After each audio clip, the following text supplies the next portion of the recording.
Hello guys welcome back to నేను మీ కర్ణాటక అమ్మాయి. So ఈరోజు ఏం తెలుసా, చాక్లెట్ చేయబోతున్నాను. మీలో ఎంతమందికి తెలుసో ఈ చాక్లెట్ నాకు ఒకసారి కామెంట్ చేయండి.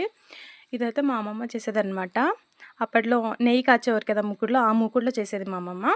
బట్ నేనైతే ఒక ప్యాన్ తీసుకొని అందులో నెయ్యి వేసుకున్నాను, కొంచెం బెల్లం వేసుకుని అది ఒకసారి కలిపేసుకుని అందులోనే వాటర్ వేసుకోవాలన్నమాట.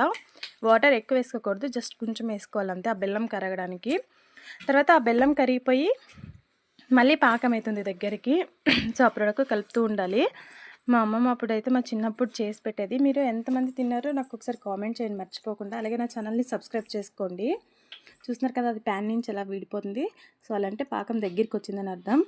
మరీ ముదురు పాకం పెట్టకుండా సెమీ సాఫ్ట్ పాకం పెట్టేసుకుని ఒక ప్లేట్కి నెయ్యి తీసుకోవాలి.